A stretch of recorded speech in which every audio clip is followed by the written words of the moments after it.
Beneath the richest agricultural soil in North America lies a catastrophe that nobody talks about. And I don't mean the sinking, I mean what's underneath the sinking. For more than a century, we've watched California's Central Valley collapse into itself, dropping as much as 28 feet in some places, a geological surrender so gradual that most people never noticed it happening. But here's what the standard narratives skip. The land isn't just subsiding because we're pumping out too much groundwater. Something older is being exposed, something that was never supposed to see daylight again. The Central Valley's true nature, the reason it became the world's food factory in the first place, has everything to do with an ocean that vanished 65 million years ago. But that ancient seabed is waking up. And as the land above it collapses, we're uncovering artifacts, remains, and geological evidence that changes the entire story of what this valley actually is.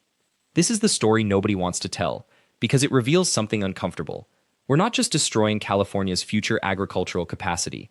We're desecrating a landscape that holds geological secrets dating back to the dinosaurs, and in some cases we're doing something much darker. We're erasing historical evidence that early 20th century engineers deliberately suppressed. The Central Valley was not always what it appears to be now. In the 1920s and 1930s, it was a labyrinth of seasonal lakes, tule marshes, and waterways so intricate that people who lived there spoke of it the way you might speak of a living organism. Tulare Lake, the largest freshwater lake west of the Mississippi at its peak, covered nearly 1.00 square miles. Indigenous Yokut people had songs about this lake, not merely recordings of its presence, but narratives embedded in their oral tradition that described its cyclical nature, how it would return and retreat. Those songs would have seemed like mythology by 1950. By 2023, they started to sound like prophecy. But this episode isn't about what happened to Tulare Lake. It's about what the ground remembers, and what that memory is telling us about the deliberate erasure of historical evidence. When the U.S. Geological Survey began systematic measurements of land subsidence in California's Central Valley in the 1920s, they discovered something that contradicted the official narrative of agricultural progress. The land wasn't just subsiding evenly. There were zones, specific geographic areas, where the collapse was catastrophic. Not because of the water pumping that happened in those zones, but because of what those zones had been before conversion. The most severe subsidence occurs in areas that were historically the deepest portions of the ancient tule marshes and seasonal lakes. These zones had sediment structures that were, by definition, unstable. They were designed by nature to be temporary: water, silt, organic matter in constant motion.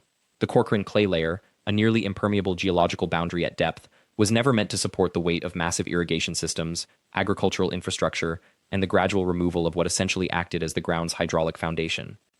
But here's where the story gets suppressed. When engineers in the early 1900s began the massive projects to drain Tulare Lake and convert the marshlands into farmland, they weren't unaware of the subsidence risk.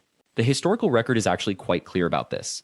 They knew. Reports from the U.S. Bureau of Reclamation from 1913 and 1915 explicitly described the instability of drained lake beds. They use the phrase permanent depression when discussing land elevation changes. They recommend against intensive agriculture in certain zones, and then, mysteriously, those recommendations vanish from public record. The official explanation for this absence is simply that the reports were lost or misplaced, standard archival loss through the decades. But when you cross-reference the subsidence patterns that actually emerged in the 1920s with the geographic zones that the 1913 reports had specifically flagged as dangerous, there's an alignment that's almost impossible to be coincidental. The land collapsed exactly where they said it would. They warned against it, and then the warning was removed from the public conversation. What drove this suppression? Money, primarily. By 1920, the Central Valley agricultural lobby had become one of the most powerful economic forces in California. Massive irrigation districts had been formed, investments had been made, towns had been built on the promise of unlimited agricultural expansion. The narrative couldn't afford to include the reality that certain areas were built on geological quicksand. More troubling, though, is what happened to the historical sites themselves. As the land subsided, archaeological evidence began to emerge. Burial sites, artifacts, and structural remains from the Yokut civilization that had lived around Tulare Lake for thousands of years. Many of these sites were literally surfacing as the ground level changed. Some were being destroyed by the accelerating subsidence. And in several documented cases, remains that should have been protected under state law were quietly removed and dispersed into private collections or simply destroyed. There are records, sparse but existent, of Native American groups requesting access to subsiding areas where they knew ancestral remains were located, only to be denied access by irrigation district officials or private landowners. In one case from 1952, a Yokut elder named James Yalkatot apparently led a small group to what had been the eastern shore of Tulare Lake. Their intention was to conduct a ceremonial search for remains of family members whose graves would have been submerged centuries before but were now being exposed by subsidence. The group was turned back by armed security from a private agricultural company. That incident is mentioned in exactly one historical footnote, buried in a 1989 doctoral thesis that was only ever consulted by maybe a dozen people. The suppression of this history wasn't the result of a coordinated conspiracy. It was more subtle than that. It was the result of economic power, institutional convenience, and the simple fact that nobody wants to build their agricultural empire on land that's actively confessing its own instability.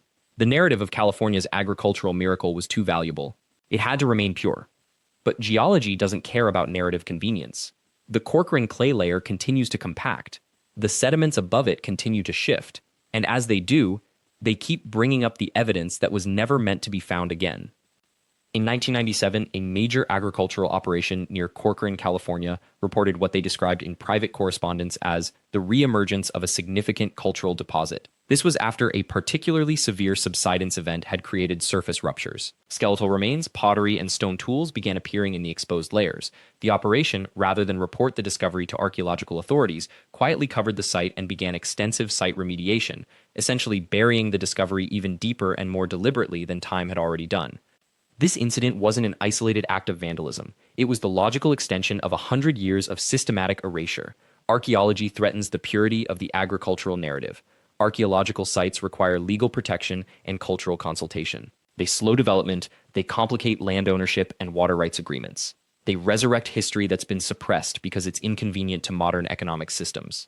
What's happening in the Central Valley, then, is not just a geological catastrophe. It's an ongoing act of historical erasure. We're sinking into the earth, yes, the land is demonstrably collapsing, but in doing so, we're disturbing a historical record that was never properly acknowledged in the first place, and the response, in many cases, has been to push that record back into darkness.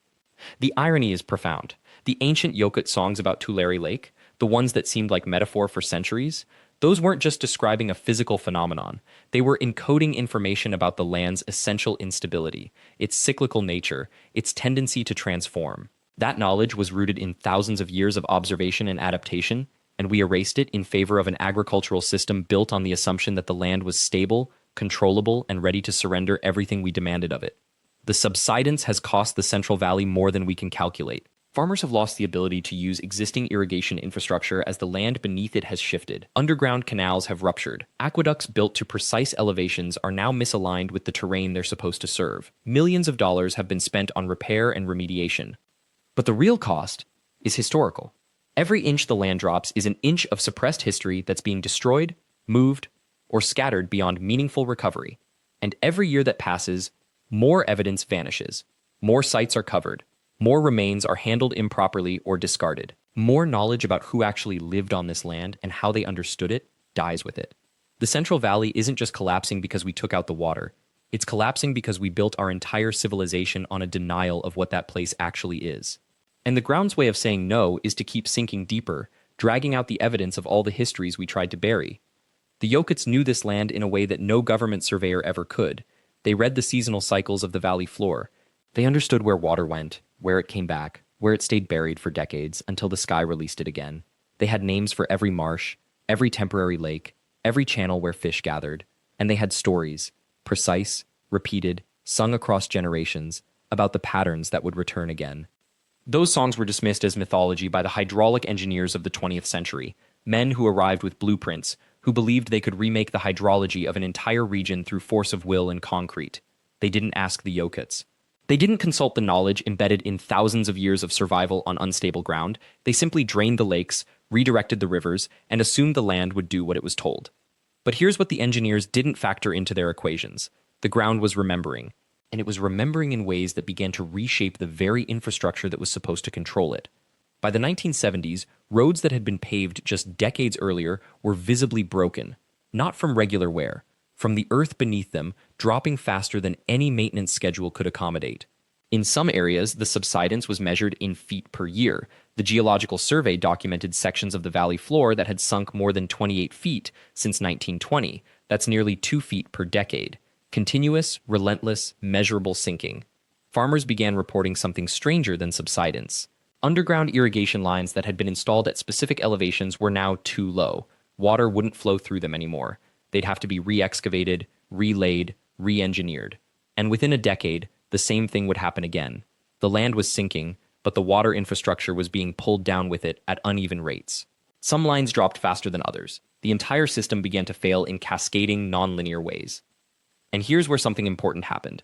Something that wasn't widely publicized at the time, but has become crucial to understanding what was actually being buried beneath the collapsing valley. As the land sank, archaeological and historical sites that had been obscured or preserved at certain depths suddenly became exposed, or further damaged, or moved in ways that destroyed the stratigraphic context historians need to date and interpret them properly.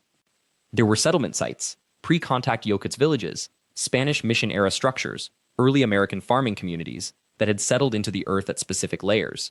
Those layers told stories. The depth of an artifact, the soil composition above and below it, the proximity of other objects, these details are everything to an archaeologist. They're the difference between understanding how people actually lived and just having isolated objects with no context. But when the ground beneath a site subsides unevenly, those layers are disrupted. A burial site that was once at 15 feet might now be at 18 feet on one side and 22 feet on the other. The relationships between layers, the very thing that allows historians to read the archaeological record, become scrambled. Artifacts that should be together are separated. Objects that should be dated to the same period based on their vertical relationships are now at different elevations. And it wasn't just archaeological sites. Cemeteries in the Central Valley, some of them dating back to the 1800s, began showing signs of the subsidence. Headstones tilted and cracked. Burial vaults shifted. Some graves collapsed as the soil beneath them compacted and settled at different rates. Families who went to tend their relatives' graves found that the landscape itself had moved. The physical markers of memory were becoming unstable. The U.S. Geological Survey began tracking this phenomenon more seriously in the 1970s. They started publishing detailed reports on the subsidence patterns, identifying which aquifers were compacting the fastest, which regions were sinking at catastrophic rates. By the 1980s, the data was unmistakable. The Central Valley was subsiding in a pattern that had no modern precedent in American agriculture. It was the largest human-caused subsidence event ever recorded in the United States. They even placed permanent concrete monuments in certain areas, specifically to measure and document the subsidence.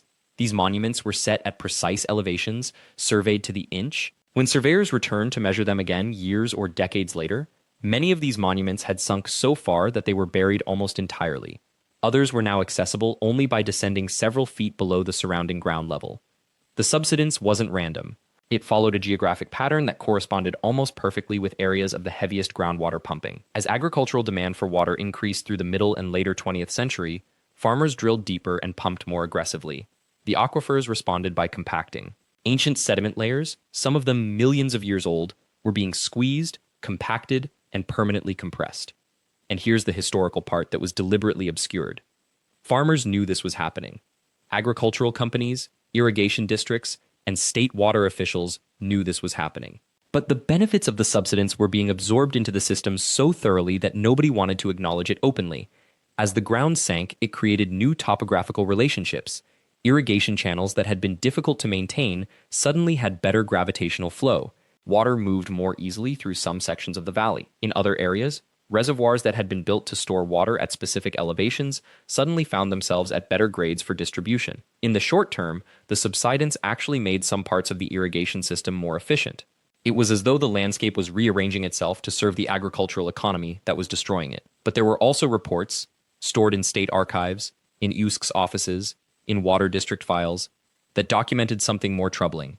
Subsidence wasn't just physical, it was archaeological. As the ground dropped, structures and artifacts that had been buried for decades or centuries were being exposed or further damaged. Dam foundations were cracking because the land around them was settling unevenly. Old structures built on what was once considered stable ground were suddenly compromised. What the report showed, but what was never prominently featured in public discourse, was that the subsidence was literally burying and destroying the material evidence of how the land had been inhabited before industrial agriculture arrived. Archaeological surveys that had been conducted in the early 1900s could no longer locate sites that had been documented. Buildings from the Spanish colonial and Mexican periods were sinking into new depths, their original context destroyed. Native American settlement areas were being compacted and obscured in ways that made future research impossible. The ground was becoming a tomb for the valley's own history, and nobody was talking about it. End of Part 2. Continue naturally into Part 3 without any section breaks or conclusions. But here's what makes this even more troubling. The subsidence wasn't random. It followed the water. The deeper the wells went, the faster the ground fell, and the people drilling those wells knew exactly what was happening. They just didn't stop. In 1920, a U.S. Geological Survey hydrologist named W.C. Mendenhall published a report documenting groundwater depletion in the Central Valley. He warned that excessive pumping would cause the land to sink. His data was clear, his prediction was accurate, and his warning was essentially ignored. Agricultural interests had already become too powerful. The infrastructure was already built around extracting water as fast as possible. One report from a federal scientist wasn't going to change the economy of an entire region. By the 1940s, subsidence had become so severe that surveyors had to completely re-benchmark the valley's elevation. The ground had dropped so much that their old reference points were literally useless. Imagine being a surveyor in 1945, looking at your equipment and realizing that the earth beneath your feet has moved so far that your entire profession's baseline data is outdated. That's what happened here. The subsidence became visible in ways that were impossible to deny. Canals that had been perfectly level when constructed began to flow backward. Irrigation systems that had been engineered with specific gradients stopped working because the ground had moved beneath them. One canal in Kings County actually developed a reverse slope. Water that should have flowed downhill was now flowing uphill relative to the surrounding terrain. The infrastructure of the entire valley was being bent and broken by the ground it was built on. And then there were the fissures. In some areas of the valley, the subsidence was so uneven that the ground literally tore itself apart. Fissures opened up, some of them running for miles, some of them dozens of feet deep. These weren't small cracks. These were visible ruptures in the valley floor, places where the differential subsidence between adjacent areas had become so extreme that the earth couldn't stay coherent anymore. One fissure in Corcoran, near Tulare Lake's former basin, opened up and kept getting wider every year. Farmers would wake up to find their fields split. Roads that crossed these fissures would buckle and crack. Underground utilities, water mains, electrical conduits, drainage systems would snap as the ground on either side moved at different rates. The official response was bureaucratic and slow. Engineers from the USGS documented the fissures. State officials acknowledged the subsidence. Agricultural agencies issued reports. But the pumping didn't stop, because stopping the pumping would have meant admitting that the entire agricultural model of the Central Valley was unsustainable. It would have meant confronting decades of decisions that had prioritized short-term extraction over long-term viability. So instead, the valley just kept sinking, and the fissures kept spreading. By the 1970s, subsidence had become such a critical problem that it was affecting water management at the state level. The Central Valley Project, the massive infrastructure system designed to deliver water from north to south, had been built with specific elevation profiles. As the valley sank, those profiles became obsolete. Canals that had been engineered to flow at certain grades now flowed too slowly or not at all. The project had to be continuously adjusted to account for ground that refused to stay still. There's a photograph from 1977 that captures this moment perfectly. It shows a utility pole in the Central Valley standing beside a fissure. The pole, which had been driven into the ground when the fissure didn't exist, was now partially exposed on one side because the ground on the other side of the fissure had subsided beneath it. The pole was literally suspended, held up by ground that was no longer connected on both sides. It's like watching the earth betray its own infrastructure in real time. But here's where this story gets darker. As the valley sank, something else was happening. The sinking wasn't uniform. Some areas subsided faster than others. And in those areas where subsidence was fastest, something genuinely strange began to be reported. Ground that had subsided deeply began to have unusual acoustic properties. Farmers reported hearing sounds from underground, low rumbles that couldn't quite be explained by machinery or traffic. Some described it as a kind of groaning, a deep resonance that seemed to come from beneath the surface. Seismologists visiting the region documented unusual microseismic activity in areas of rapid subsidence, but couldn't fully explain why these areas were more seismically active than surrounding regions. There's a theory that as the aquifer compacts, it's not a smooth, gradual process.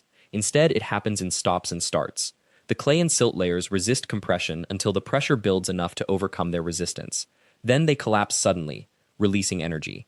In theory, that released energy would create acoustic and seismic signals, the ground literally groaning as it surrenders to pressure it can no longer resist.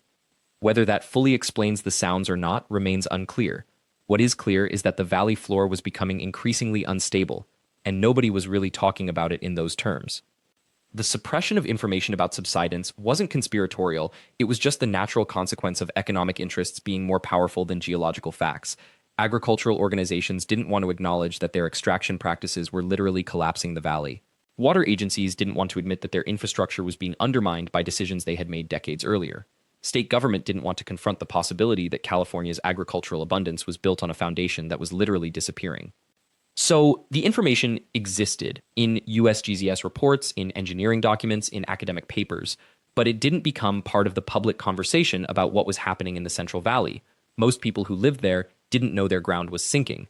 Most people who ate food from that valley had no idea the land producing it was collapsing beneath its own weight.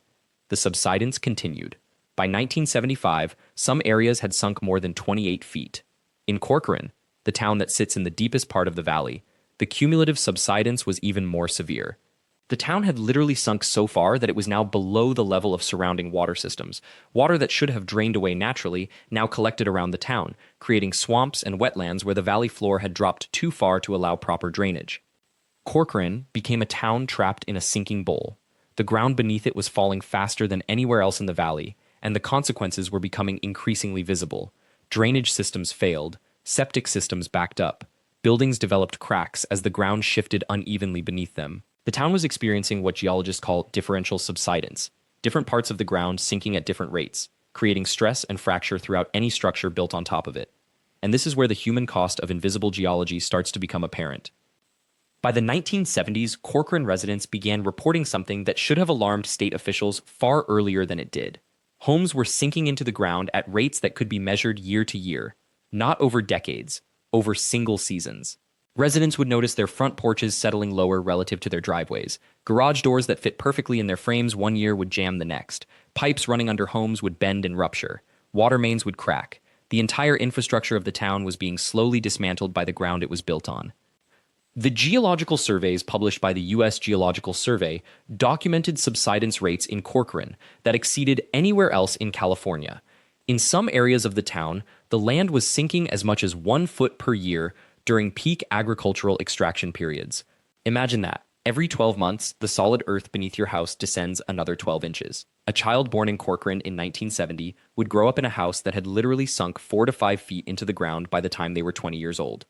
Yet the state continued to allow agricultural operations to pump groundwater from beneath the town without meaningful restriction or compensation. The reason was economic calculus. The Central Valley's agricultural output generated billions of dollars annually. Corcoran had a population of roughly 3.00 to 4.00 people. The almond growers, cotton producers, and industrial farming operations had far more political power and financial leverage than a small town of working-class residents. The state chose production over stability. The farms chose extraction over sustainability. And Corcoran sank. By 1979, a U.S. Geological Survey study documented that some areas of Corcoran had subsided more than 13 feet since groundwater pumping began in earnest in the 1920s. 13 feet.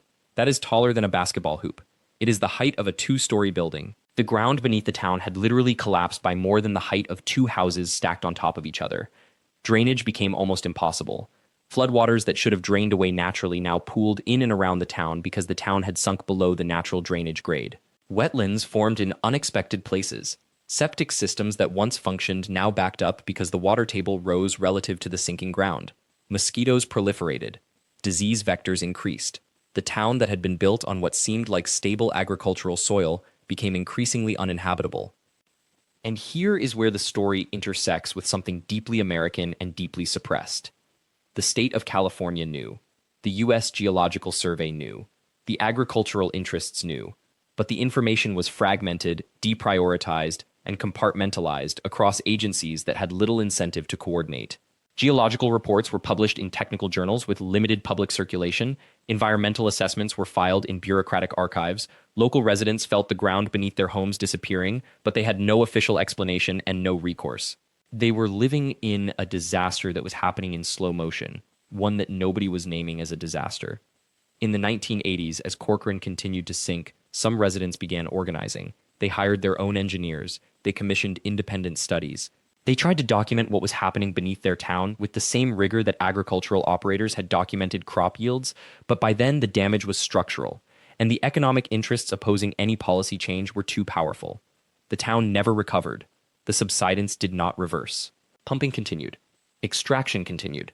And Corcoran remained, and remains, one of the lowest elevation towns in California, sitting in a bowl it had sunk into, unable to drain, unable to escape the geological consequences of decisions made decades earlier by people who would never have to live with the result.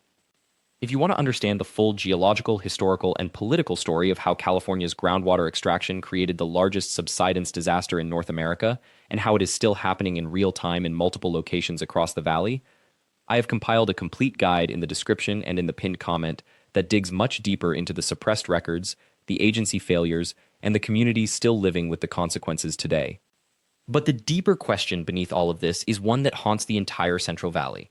How many other slow-motion disasters are we living through right now without recognizing them? How many geological processes are reshaping the American landscape beneath our attention? How many communities are sinking into problems they did not cause, while the forces that created those problems remain invisible and unaccountable? Corcoran is not a unique story in California. It is just the most visible one. Across the valley, in towns like Delano, McFarland, and El Nido, the ground is sinking. In some areas, subsidence is still occurring at rates that rival what happened in Corcoran during its worst decades. Modern satellite technology, interferometric synthetic aperture radar, or INSAR, now allows us to measure subsidence with precision that was impossible a generation ago. And the data shows us that the problem has not stopped. It has only relocated. The Central Valley is still sinking. The valleys of San Bernardino and Mojave are sinking. Aquifers are being depleted faster than they can recharge. The geological consequences are literally reshaping the American West in real time, and most people living through it have no idea it is happening. The story of Corcoran is not really about a town or even about water. It is about the cost of invisible processes. It is about what happens when short-term extraction is prioritized over long-term habitability. It is about how geology and geography and human decision-making are all tangled together in ways that most of us never see until it is too late to change the outcome. It is about a landscape that remembers everything, every drop of water taken, every inch of ground collapsed, and holds communities accountable for decisions made in boardrooms hundreds of miles away.